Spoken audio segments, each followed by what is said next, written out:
Aujourd'hui, Bonne Journée vous emmène à Paris, à 2 pas de la place de la République, chez Mathieu. Bonjour, bienvenue chez nous. Chez lui, tous les objets ou presque sont connectés. Petite visite guidée. Et donc cet objet, qu'est-ce que c'est? Ceci, c'est une station météo connectée qui, au-delà de donner des informations sur la météo de manière classique, va-t-il faire beau aujourd'hui, dois-je prendre mon parapluie avant de partir chez moi, ça va aussi donner des informations sur la qualité de l'air, que ce soit à l'extérieur, mais aussi à l'intérieur de son domicile. Par exemple, si le niveau de CO2 devient trop élevé dans mon appartement, je vais recevoir une petite notification qui va m'inciter à ouvrir la fenêtre. Limiter le taux de CO2 chez soi, ça permet par exemple d'éviter d'avoir des maux de tête. Et pourquoi les lampes changent-elles ainsi de couleur? Puis ici, je peux, si je le souhaite, créer une ambiance avec mes lampes connectées, et je peux piloter comme ça toutes les lampes de mon appartement grâce à l'application dédiée.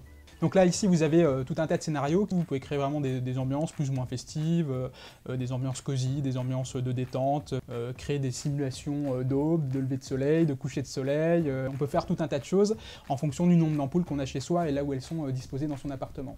Et ce drôle de petit bonhomme, à quoi sert-il? Dans mon salon, on trouve notamment Mother. Alors l'idée de ce dispositif, c'est de connecter des objets qui ne le sont pas au départ, grâce à des petits cookies, on appelle ça comme ça, des petits cookies, qui vont se fixer sur tout un tas d'objets du quotidien. Ça peut être la porte de son frigo, la brosse à dents des enfants pour vérifier qu'ils se brossent bien les dents et amener un peu du ludique dans le brossage des dents, ou sur la machine à café, qui va me permettre de contrôler et de calculer ma consommation de café au quotidien. Et sinon, autre chose Mathieu?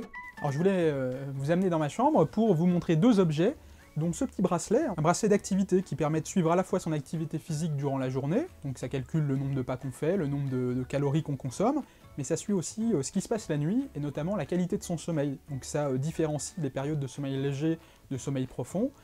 Le bracelet va détecter la période la plus propice à votre réveil dans une phase de sommeil léger, et vibrera à ce moment-là.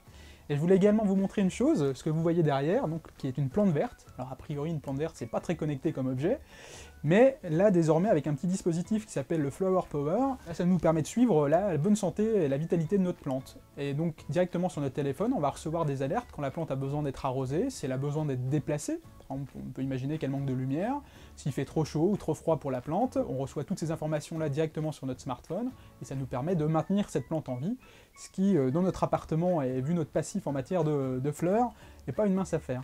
Alors, un appartement connecté, c'est pratique, ludique, confortable, mais encore... Il y a un aspect qui peut être économique, par exemple sur la consommation électrique, avec des lampes qui vont pouvoir se réguler ou s'éteindre si jamais on s'absente et qu'on sort de son domicile, par exemple sans avoir éteint ses lumières.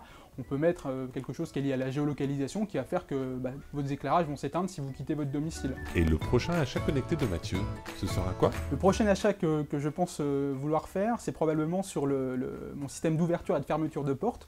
Donc en clair, une serrure connectée qui permettrait d'accéder à mon domicile directement via ma montre ou mon smartphone, sans clé en fait. Et un des avantages également, c'est de pouvoir donner accès à quelqu'un de manière temporaire ou permanente à son logement, en lui envoyant directement un accès via l'application dédiée.